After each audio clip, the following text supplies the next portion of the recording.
chers amis, j'espère que vous allez vraiment tous très bien aujourd'hui. Alors j'ai voulu faire une vidéo concernant un sujet qui m'inquiète, c'est la montée des RICS, des bandes mineures surtout, cette montée de violence. Donc je vais demander aux cartes, est-ce que ça va continuer, on aura une montée progressive de cette violence ou on arrivera avec des lois où la politique arrivera à stopper cette violence. Alors déjà, c'est vrai qu'avec ce confinement, ce manque de liberté, là je canalise, on me dit que ça augmente cette incertitude, cette pression, voilà, cet énervement, surtout par rapport aux jeunes. Mais ce n'est pas une raison, bien sûr. Ça, voilà. Mais ça les énerve davantage, ils sont excédés. Mais la situation est dramatique et moi, je m'en inquiète de cette violence qui arrive au meurtre. Donc je vais demander aux cartes. Est-ce qu'on va avoir cette augmentation de bandes et de violence qui arrive même au meurtre, quoi? Est-ce qu'on va...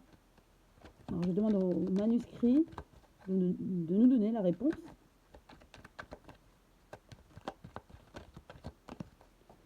Alors, une carte n'est tombée, donc j'en tire 5.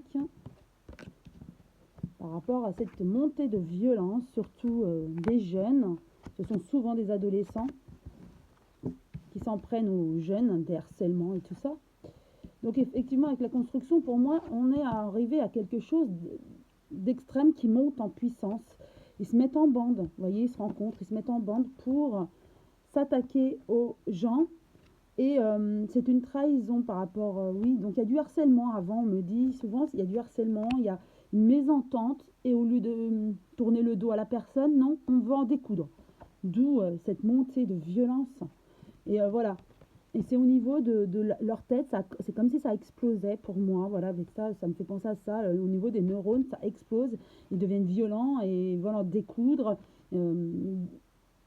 Et pour eux, la mort, c'est... on me parle aussi de jeu. C'est comme si c'était un jeu, en fait. On tue. Est-ce que... c'est une idée qui me trotte, là. Est-ce que les jeux qu'on leur donne, où on meurt et on ressuscite, quelque part, ça ne banalise pas leur vie, et on ne les met pas dans une réalité adolescente. Vous voyez, les adolescents vivent dans ce jeu où, alors je ne connais pas très bien les jeux, mais il me semble qu'il y a des jeux où on tue et on peut ressusciter après. Et là, on me montre ces jeux-là, où ils sont baignés dans ces jeux où on peut tuer. De toute façon, il y a des jeux où on doit tuer.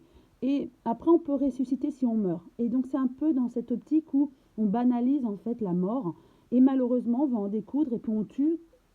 Mais dans leur tête, c'est comme si voilà, c'était banal. Et ça devient grave. Donc, il va falloir trouver une solution par rapport à ça. Et voilà. Et en plus, ils sont soutenus par certains autres. C'est-à-dire qu'ils se mettent bien en bande. Ils se rencontrent et se disent, tiens, on va faire ça. Et ce sont des gens qui s'entendent, hein, qui sont des jeunes qui sont dans la même optique du mal. Bien sûr, ils s'entendent entre eux. Un enfant qui sait qu'il ne fait pas bien de faire du mal, il ne le fera pas, il ne sera pas suivi. Il sera soutenu. Les jeunes qui font ça sont soutenus en bande par des gens, des jeunes qui ont la même idée, même idée, vous voyez, idée optique, hein, d'accord? Oui. Donc ils s'en prennent à des jeunes, comme si, voilà, avant il y avait des bandes rivales, on montrait sa force, nous on ne tuait pas, maintenant on arrive à tuer. Donc on me montre vraiment encore maintenant les jeux, vous savez, avec les, enfin, avec les, on joue avec les mains là, hein, les jeux, la vidéo. On me montre ça en fait, et ça me fait du tort. Donc il faudrait peut-être axer peut-être sur la politique. Aussi, on est en direction des mineurs violents, mais pas seulement. Pour moi, il faut vraiment ne pas vendre ces jeux où... Normalement, c'est marqué interdit. Là, on me montre interdit au moins de 16, 18 ans, mais il y a des jeunes de 10 ans qui les regardent et qui jouent même avec leurs parents. Et c'est ça qui fait du tort.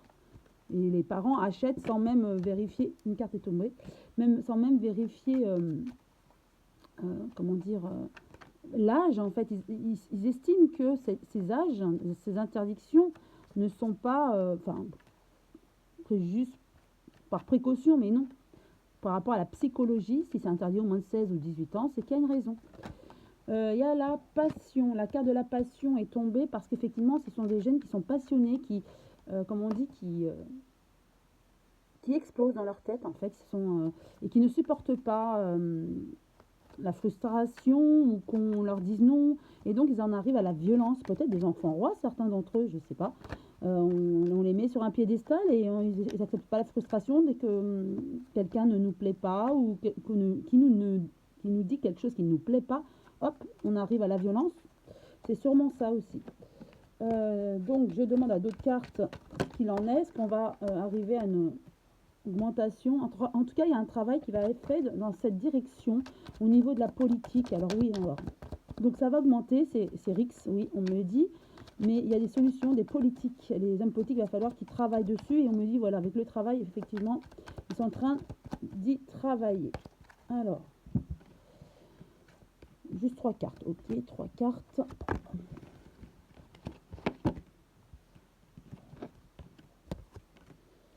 Voilà, obstacle.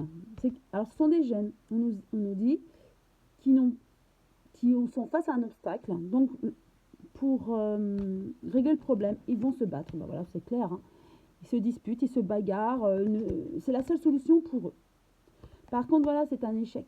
C'est un échec parce que c'est la solution pour eux, mais finalement, quand ils arrivent à être pris, la justice rend justice. Voilà. Et ça, c'est à l'heure actuelle. Il n'y a pas d'issue pour eux. Et donc, est-ce que les hommes politiques vont trouver une issue? En tout cas, il y a un homme jeune et une femme. Il y a des personnes qui vont travailler dans ce sens. Pour les jeunes, par rapport à l'éducation, je dirais, avec l'héritage. On va travailler sur l'éducation des enfants, peut-être dans les zones plus compliquées. En tout cas, oui, ce sont peut-être des parents, un homme, une femme, qui travailleront dans cette politique familiale éducative. Et on va centrer là-dessus. Pour moi, on va centrer là-dessus plus que sur la répression. Ou ça peut être aussi le couple. On mettra face aux responsabilités les parents, pour moi, de mineurs. Ouais. On va plus menacer les parents. Alors, menacer à quel niveau?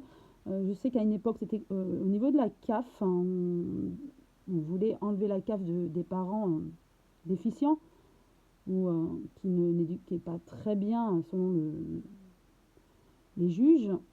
Mais ça n'a pas abouti car on estimait que les parents avaient besoin de cet argent pour élever les enfants. Mais là, on va jouer sur l'éducation, on va être plus dur avec l'éducation des parents. Peut-être qu'on va être plus ferme si les parents sont déficients par rapport à l'éducation. On va peut-être leur enlever ou on va mettre un tuteur, je dirais plus un tuteur ou un éducateur sur le dos des parents pour éduquer en fait. Vous voyez, on sera plus ferme à ce niveau-là. On laissera moins les parents faire. Oui, c'est ce que je vois. Je vais juste tirer aussi 3 cartes de l'oracle miroir pour finir. Mais pour moi, c'est clair. Au lieu d'augmenter les policiers pour la répression, qui semble-t-il ne servirait à pas grand-chose, on va plus axer sur la politique familiale, responsabiliser davantage les parents. Je vois aussi au niveau de l'école, école, collège, lycée bien sûr, on demandera aux écoles, aux professeurs, directeurs, etc., CPE, davantage d'alerter les enfants qui dérivent et dont les parents laissent un petit peu faire. Vous voyez, il y aura un peu de délation, mais c'est pas de la mauvaise délation, c'est pour vraiment aider ces jeunes en dérive si les parents sont démunis face à leurs enfants. Et donc, il y aura des éducateurs plus pour les aider. Alors qu'avant, on laissait faire et puis voilà. Et maintenant, on ira plus les aider au niveau de l'éducation. Alors, juste 3 cartes pour en finir avec ce thème. Oui, il y aura bien une ouverture politique par rapport à l'éducation, c'est sûr. Avec le voyage, c'est-à-dire que ça viendra de l'extérieur, à la famille. Et on assainira justement l'éducation de la famille. Pour moi, voilà, c'est clair. En tout cas, j'espère que cette vidéo et ce tirage de cartes vous a plu, a répondu à vos questions. En tout cas, moi, si on trouve une solution pour régler ce problème de RIX et en arriver aux morts de jeunes, voilà, s'il faut en arriver à toucher la famille, l'éducation de la famille, pourquoi pas. Voilà, ce que je veux pour mon pays, c'est la paix, la sérénité, qu'on puisse vivre et nos enfants puissent vivre en toute quiétude et sérénité. En tout cas, je vous embrasse tous très fort. Je vous dis à bientôt. Comme vous le savez, je fais moins de vidéos. Mais ce n'est pas pour autant que je vous oublie. Au contraire, en tout cas, je vous embrasse tous très fort. Une très belle journée. À très bientôt, mes chers amis.